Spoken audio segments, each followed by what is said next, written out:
আসসালামু আলাইকুম। জুলাই সনদ বাতিল চেয়ে হাইকোর্টে রিট করা হয়েছে। এর আগে আমরা দেখেছিলাম গণভোটের ফলাফল বাতিল চেয়ে হাইকোর্টে রিট করা হয়েছিল। ইউনূস সরকারের আমলে আসলে বাংলাদেশে যে তুগলকি কাণ্ড ঘটেছিল, যে সংবিধান বিরোধী এবং সংবিধান বাদ দিয়ে যেসব কাণ্ড ঘটেছিল, সেটার বিরুদ্ধে ওই সময় কেউ কোনো কথা না বললেও ইউনূসের পতনের সাথে সাথে আদালতে রিট হওয়া শুরু হয়েছে।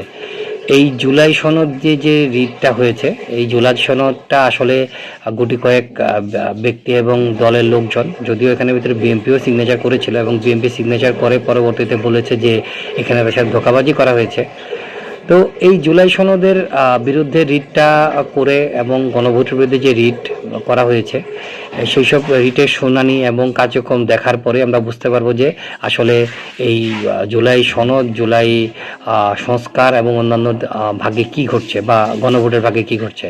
তবে এটুকু আমরা বুঝি যে আগামী 30 কার্যদিবসের মধ্যে যদি, অর্থাৎ সংসদের 30 কার্যদিবসের মধ্যে বা 30 দিনের মধ্যে যদি সরকার পূর্ববর্তী সরকারের সকল জারি করা অধ্যাদেশ সংসদে পাশ না করে, তাহলে এটা অটোমেটিক্যালি বাতিল হয়ে যাবে।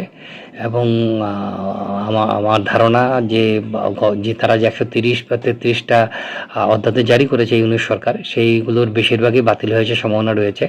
আর জুলাই সনদ যে নাটক চলছে, আসলে জুলাই সনদ তো কিছু মানে জামাত শিবির এবং এনসিপি, জামাত শিবির এনসিপি তো একই আসলে গ্রুপ, তারা শুধু নামে ভিন্ন।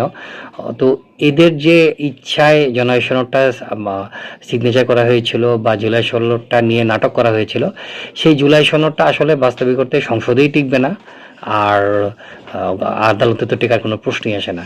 তো দেখি আসলে কি ঘটে এই জুলাই সনদ নিয়ে এবং জুলাই নাটক নিয়ে।